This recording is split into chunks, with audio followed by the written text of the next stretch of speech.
नमस्कार। आज हम इतिहास के पन्नों में थोड़ा और गहरे उतरते हैं और बात करते हैं कुछ ऐसे शासकों की जिनकी कहानियां ना उनके भोगविलास और रंगीन मिजाज के लिए मशहूर हैं। और यकीन मानिए, ये कहानियां सच में हैरान कर देने वाली हैं। लेकिन यहाँ एक बहुत बड़ा सवाल खड़ा होता है। क्या ये राजा सच में इतने रंगीन मिजाज के थे?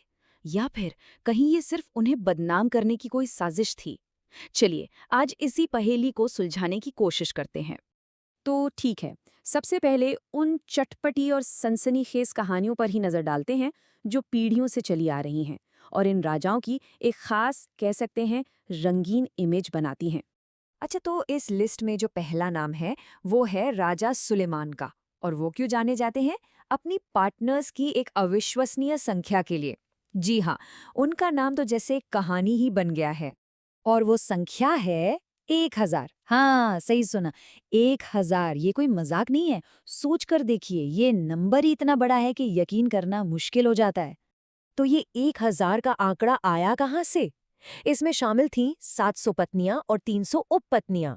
मतलब इसी वजह से तो उनका नाम इतिहास के सबसे रंगीन मिजाज राजाओं में गिना जाता है। लेकिन रुकिए, पिक्चर अभी बाकी है। कहानी यहाँ खत्म नहीं होती है। राजा सुलेमान तो सिर्फ एक शुरुआत है। इतिहास तो ऐसे कई और राजाओं की कहानियों से भरा पड़ा है। अगला नंबर है रोमन सम्राट कैलिग्युला का। अब इनका नाम आते ही ना दिमाग में बस अय्याशी और अजीबोगरीब हरकतें ही आती हैं। इनसे जुड़ी कहानियां जितनी शॉकिंग है, उतनी ही कंट्रोवर्शियल भी। अच्छा, अब चलते हैं इंग्लैंड के राजा हेनरी दी एथ के पास। भई, इनकी कहानी भी किसी से कम नहीं है। उन्होंने एक, दो नहीं बल्कि पूरे 6 बार शादी की थी। जी हाँ, 6 शादियां। ये एक ऐसा फैक्ट है जो आज भी सुनने में उतना ही बड़ा लगता है। और बात सिर्फ उनकी पर्सनल लाइफ तक ही सीमित नहीं थी। नए पार्टनर्स की चाहत में उन्होंने जो बार-बार शादियां की और तलाक दिए, उन फैसलों ने तो उनके पूरे देश का नक्शा ही बदल दिया था। और लिस्ट अभी भी खत्म नहीं हुई है। मुगल सम्राट मोहम्मद शाह को तो लोग रंगीला ही कहने लगे थे। क्यों? क्योंकि उन्हें संगीत, डांस और औरतों का बहुत शौक था। और उधर फ्रांस के राजा लुई 15, उनके भी कई सीक्रेट अफेयर्स थे और उन्होंने तो अपने महल में महिलाओं के लिए खास इंतजाम भी करवा रखे थे। तो ये थीं वो कुछ जबरदस्त कहानियां जो इन राजाओं के बारे में मशहूर हैं। लेकिन अब असली सवाल आता है, क्या ये सब सच है या फिर इन कहानियों में सच्चाई से ज्यादा मिर्च मसाला है? चलिए अब जरा इन कहानियों की हकीकत जानने की कोशिश करते हैं। अब इतनी हैरान कर देने वाली बातें सुनने के बाद मन में ये सवाल आना तो बिल्कुल स्वाभाविक है कि भाई, इसमें से कितना सच है और कितना झूठ। क्या इन पर आंखें बंद करके यकीन कर लेना चाहिए? देखिए, इन कहानियों के पीछे की हकीकत को समझने के लिए ना एक शब्द को समझना बहुत जरूरी है। अतिशयोक्ति, मतलब एग्जैजरेशन। किसी भी बात को बढ़ा चढ़ाकर बताना। और शायद यही इन सारी ऐतिहासिक कहानियों को समझने की चाबी है। तो चलिए अब ये समझते हैं कि आखिर ये कहानियां बनती कैसे हैं और क्यों ये इतिहास का हिस्सा बन जाती हैं।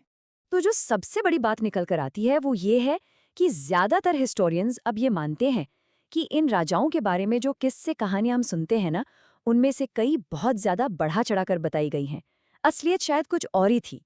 तो सवाल उठता है कि ऐसा किया क्यों गया? क्यों किसी की इमेज को इतना खराब किया गया? देखिए, इसके पीछे आमतौर पर 2 बड़े कारण होते हैं। एक तो ये कि उनके दुश्मन उनकी इमेज खराब करना चाहते थे ताकि वो कमजोर पड़ जाएं। और दूसरा कारण सिंपल है, सेंसेशनलिज्म। क्योंकि मसालेदार कहानियां हमेशा आग की तरह फैलती हैं और लोगों को याद भी रहती हैं। ये जो बात कही गई है, ये पूरी सिचुएशन को एकदम साफ कर देती है कि ये जो किस्से हैं ना, ये अक्सर इतिहास, लोक कथाओं और लिखने वालों के अपने ओपिनियन का एक मिक्सचर होते हैं। ये कोई 100% साबित हुए फैक्ट्स नहीं है। मतलब जो हम पढ़ते हैं वो हमेशा प्योर हिस्ट्री हो, ये जरूरी नहीं। और आखिर में एक सवाल जो सोचने पर मजबूर करता है। जब हम ये जानते हैं कि इतिहास को किस तरह से पेश किया जा सकता है, तो ये सोचना कितना दिलचस्प है ना कि आने वाले कल के इतिहास में हमारे आज के ज़माने को कैसे याद रखा जाएगा। सोचिएगा जरा।